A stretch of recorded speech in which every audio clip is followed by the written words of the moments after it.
Bonsoir les amis. Cette fois, je vais vous raconter comment j'ai, une fois de plus, obtenu ce que je souhaitais. Mais pas seulement pour moi, pour Maggie également. Maggie est une jeune fille qui m'a demandé de l'aide. Et il se trouve que cela concorde parfaitement à mes besoins. En effet, une des personnes dont elle souhaite se venger est très proche de la personne que je veux voir disparaître. Si Maggie souhaite se venger, c'est à cause de ce qu'elle a subi et qu'elle subit encore. Pour que vous puissiez comprendre, je vais essayer de vous raconter le plus fidèlement possible ce qu'elle a traversé et qui continue de la poursuivre. Maggie a 15 ans. C'est sa première année dans notre ville et dans son lycée. Elle vit modestement avec son père, avec lequel elle a plutôt de bonnes relations. C'est une jolie fille, équilibrée et sympathique. Lors de son premier jour au lycée, elle a sympathisé avec Dewey, qui est également son voisin, et s'est également fait remarquer par Aria, la Miss populaire. Malheureusement, entre les deux, ça a surtout fait des étincelles. Aria a gentiment commencé un harcèlement sur Maggie, puis sur Maggie et Dewey.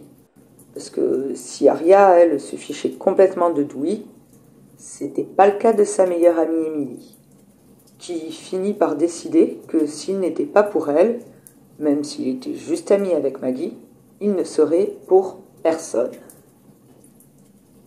Un banal égoïsme de petite fille trop gâtée qui a pris une bien vilaine tournure, allant jusqu'au décès de Dewey, sous les yeux de Maggie.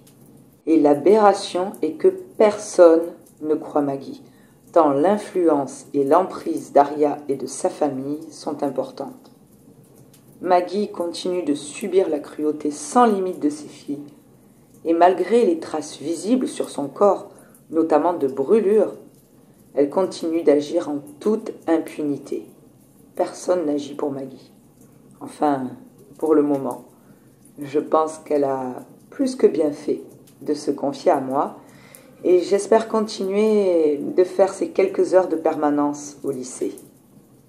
Parce que cerise sur le gâteau, la mère de cette charmante demoiselle qu'est Aria n'est autre qu'une de mes collègues, ou devrais-je dire la collègue. En effet, dans mon nouveau travail, il existe une personne gênante qui, entre autres choses, perturbe l'acquisition de ma future propriété. Vous voyez quand au boulot il y a, disons, une personne incompétente, imbue d'elle-même, qui tire à son profit tout le boulot des autres. Ici, c'est Margaret, une petite blonde au carré impeccable, mariée au frère du patron, et clairement incompétente. Vous connaissez sûrement une personne comme ça.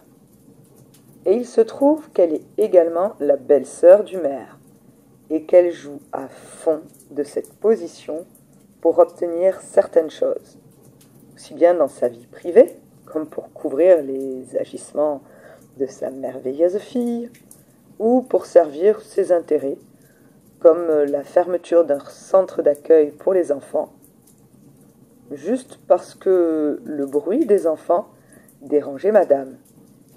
Et un peu comme pour en rajouter à son palmarès, elle a récemment décidé d'acheter la maison que je vise depuis un bon moment. Alors c'est pas grand-chose, mais c'est un peu la goutte d'eau. J'ai donc décidé de mon côté que j'allais mêler l'utile à l'agréable et faire en sorte d'alléger le quotidien de Maggie et, à mon avis, de plusieurs autres élèves. Disons que j'ai d'abord eu une première idée, pensé à élaborer un plan, confectionner quelques cupcakes particuliers. Il se trouve que Margaret adore tout ce qui est sucré, et notamment des petites fleurs bleues en pâte à sucre que l'on trouve dans tous les rayons de notre supermarché. Et j'ai la chance d'avoir un accès direct à la petite usine qui fabrique ces petites fleurs.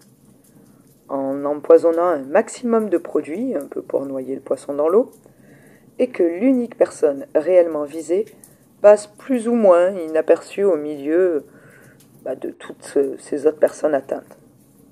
Avec la fête de quartier, ce serait plutôt facile de tuer avec la nourriture. Ils sont toujours affamés, comme s'ils ne mangeaient jamais de cupcakes. Et les fleurs à sucre, ces petites fleurs de sucre ont toujours un énorme succès. Mais finalement, je pense que je vais faire simple. Faire simple, c'est faire efficace. Je vais donc plutôt jouer sur la simplicité et des abricots empoisonnés. C'est la pleine saison. J'ai remarqué que lorsque quelqu'un du quartier dépose une cagette de fruits, des fruits de son jardin, tous les voisins s'empressent de se servir. Et bien sûr, Margaret, oui, en plus elle est dans mon quartier. Margaret est toujours celle qui en prend le plus, alors que je ne la vois jamais acheter de produits frais. En même temps, vu qu'elle se sert sans arrêt dans tout le quartier, elle n'a plus vraiment besoin d'aller au marché. Je vais donc simplement laisser faire et mettre une jolie cagette d'abricots à côté de la prochaine. Étant donné que les primaires et les tout-petits sont en classe nature pour 2 semaines, je pense que c'est le moment idéal. Franchement, j'ai hâte de voir ça. Parce qu'une opération comme ça, c'est un peu comme goûter un nouveau plat et découvrir de nouvelles saveurs. À quel moment Margaret va croquer un abricot? Mais avant toute chose, il faut que j'aille faire un petit tour dans le jardin. Il faudra sûrement compléter par une promenade en nature. On trouve de si jolies fleurs. Évidemment, ne pas oublier les gants. Bon, vu que j'aime bien cuisiner, quand même, je me suis dit que j'allais faire une petite confiture. Ça m'assurera un double effet. Parce que les abricots, eux, devront être dosés pour que, d'une part, ça ne modifie pas leur saveur, mais également pour qu'ils ne fassent pas effet trop vite. Je voudrais pas qu'elle en croque un et qu'elle soit malade, qu'elle en mange pas assez. Donc j'ai finement dosé, mais j'ai également fait une petite confiture. Vu que tout ce qui est sucré tombe sous sa main, la confiture aura un effet, disons, instantané. Une cuillère, et elle va commencer à sentir sa gorge se serrer. Elle va être prise de nausées, mal au cœur, tachycardie, sueur, d'horribles crampes très douloureuses, pour en fait, dans les 5 minutes, succomber aux effets du poison. Maintenant, je vais aller préparer tout ça et les installer. Je me suis installée sur ma petite terrasse de toit et d'ici, j'ai une vue imprenable sur le quartier et la maison de ma chère Margaret, qui devrait d'ailleurs mettre des rideaux. Ah, la voilà qui se précipite après Monsieur Coleman, je crois, pour être sûre d'avoir le pot de confiture. Qu'est-ce qu'elle est prévisible. Ah, Madame Harry, c'est une râleuse de première qui vient d'avaler 2 abricots. Au revoir, Madame Harry. Ah, la bataille pour le pot de confiture continue, et bien sûr, c'est Margaret qui repart avec. À mon avis, je n'aurai pas longtemps à attendre pour que... Ah ben voilà, sa fille est là, une belle dose de confiture sur ses crêpes, et oh, elles se tortillent les deux. Hein? Bon, trop rapide. Moi, je suis un peu déçue.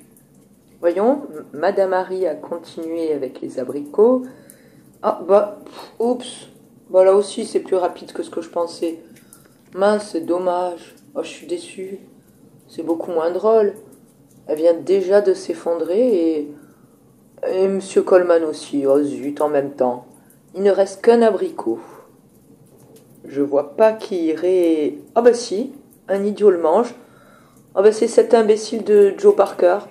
Je crois qu'il a dû recevoir trop de ballons sur la tête, ce pauvre petit con. Voilà, c'est terminé, bien plus bref que je l'espérais. Tant pis, je ferai mieux la prochaine fois.